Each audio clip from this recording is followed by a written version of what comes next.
Wes, you got to tell the story you told me about, I guess, the first hootenanny where there was no dress code, but there sure as heck was for Roy. Oh, you got that right. It's a classic. You know, the rest of us guys were just kind of in, not street clothes, we were dressed up a bit, but nothing fancy or anything. And Sully calls Roy up to do a tune.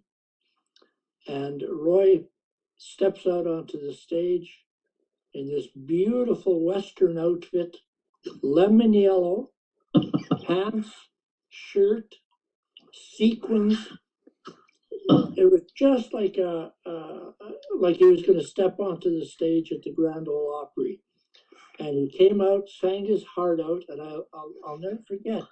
There was definitely a special applause for you that time, Roy. And I think a lot of it was because you said, "Hey, I'm here to entertain," and you looked the part and you sang the part, and it was tremendous. Yeah, you set the tone. Yeah, I remember that. I think Sully didn't think much of that though, because I think that was the same time when I dressed up with the string green outfit with the belt buckle up to here, and I sang Furlong Husky song, good old country music, here to stay. Well, anyways, I sang that song, and Sully didn't think much of that. When I came out and dressed like that, but then when I took my changed clothes and I put the other stuff on and I walked right by him and said, "What do you think about this?" And he just about said, "You." It's not just enough to go out and sing a good tune or whatever. You give thought to image and looking good, looking professional. I think the rest of us musicians could all have taken a cue from you on that over the years. You were always, you know, you dressed to the nines, gave it 150% every time, and just be interested to hear what you have to say about, you know, the image of entertaining and that whole kind of idea. Well, I got my idea that you got to look good. Like we were seeing had a show, Fine Country Folk, and I was dressed up like in a good outfit. And the lady that put that show on, she told us boys, she said, "You guys got the audience half in your already, just by the way you look. You know, you're looking perfect." Yeah. And we sang, we did our whatever. Then the next three guys that come on there, they got sweatshirts, short pants, open-toed sandals, feet like bananas, long toes like that. You know, I could have killed them right there on the spot because they thought they were so good and they didn't get nothing. And Hank Snow, I used to read about him, and he said that you've got to let the people see how you look. You've got to dress not like that guy in the front seat. Different. And that's what I try to do. Like the time at the hot dog thing when I wore the shirt Mark bought me for Christmas. Right? Yeah. I think that you see, thanks me for that. Oh, yeah, I see. When I asked her, how's the shirt? Yeah. Well, you've always maintained that image, that's for sure. And people would be aghast if you ever stepped on stage wearing a sweatshirt, that's for sure. No, never, I would never happen.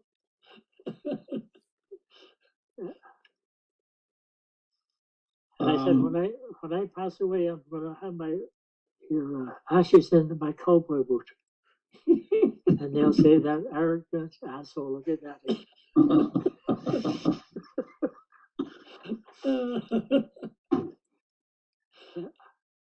let's talk a little bit more about the Hootenanny years and that whole collection of people, how that came together and how much fun that must have been. Because I remember as a kid growing up there, like on Hootenanny night, the town was just in a frenzy thinking about getting to that hall and taking in the show. That must have been a pretty fun time for you guys to be putting on those shows.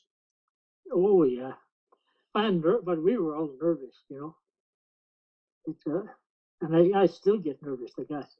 But then me and Leah always had a Mickey in our case, so it helped. You know, there was such a collection of singers and musicians on those Hootenannies. It's kind of interesting that they even got pulled off it all the way they did. I've heard some homemade tapes of a few of those Hootenanny shows, not all of them, but good chunks of them. And they came off really smooth. It was like the Grand Ole Opry in that way, right? It was, Yeah. you know, you had somebody that was, Sulla, of course, kind of was the MC. The MC. And, you know, he kept the ball rolling. Oh yeah, you used to be standing in the wings and just really your guitar just, you know, ready to. Yeah. No, it was quite amazing. And I mean, there was something for everybody. If they came to that show, there was something for everybody. Yeah, there was kids songs. I remember that. There was some special kids songs. Well, I seen like Harley Bjornson, really a good singer, and Geraldine, his sister, she used to sing. And then the Thornton girls, Irene and Lyle. Yeah, that's right. I wish they would have been on the reunion. The reunion record, yeah. But it was 1990, West? Yeah, they wouldn't come. 1980, wasn't it? Oh, sorry, 80. Sorry, yeah. Yeah. Like I went to see them. I said, "Come on, you sang with me, and Leah and Clifford, and the two girls." You know, and they wouldn't come. They said they're too scared, too shy. Right. And they sure did a good job, though. When we used to sing in church, and then we went to Hecla a few times, and they sang with us. Sure. Yeah. So can you remember going to the studio for the first time? That was your first time in the studio for that reunion album at Century 21, that whole project that Wes put together. Do you remember getting in that studio and how you felt? Oh yeah, it felt pretty scared. Well, I found my experience was that I knew some people were really nervous, maybe some more than others. But yet, when it came to doing the actual recordings and stuff, I mean, you'd never have known that in a million years that somebody was, you know, was a little nervous and scared or whatever.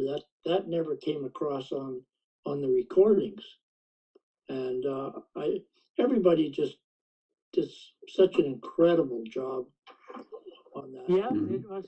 And one thing that when we sang the Moments to Remember, for Clifford, he didn't do it, wanted. And we only had, 10 or 15 minutes time left before another $45 or whatever. So I went and done the lead and the harmony myself, and Dickie and Leah. Right. Yeah, and then we went to Rainbow Stage when we won the talent. The talent search, yeah. There were 256 people on that thing, and we came in second. Wow. Yeah, you guys did Riverton proud, that's for sure. Well, that was a tough one. When we went to Rainbow Stage, we went up there, and we thought just to rehearse or something. But no, we couldn't go back to where our whiskey was, me and Dickie. So now we're trapped out there. And then it starts, and a guy, Ron Karlowski, he passed away not very long ago. Yes. He sang there, and he's singing now in front of the people. And we're looking at him just, and he's doing such a good job. And I thought to myself, Christ, he's not nervous, that guy. He finishes his song, comes back, putting his guitar in the case, just like a shaking. And I thought, you know, just finished me off right there. And then they call us. And we come on walking just with a microphone like that, like nothing to it. You know, but see, the orchestra was good, but they didn't know our song. And they still did a pretty good job. Because like Dickie said, if we would have had played ourselves, it would have been way better. Right. You know. So you were just on stage with your microphones? Yeah. And the stage band played your track for you? Yeah. Yeah.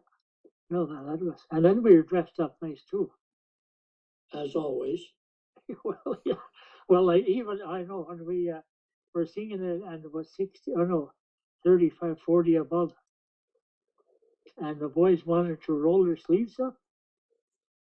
And I said, no. Sleeves stay down. Yeah. Johnny Cash comes on stage with his big overcoat. He doesn't take it off. No. In 100 above. No, sir. You do the show, then black do that. Yeah, do the show, then roll your sleeves up.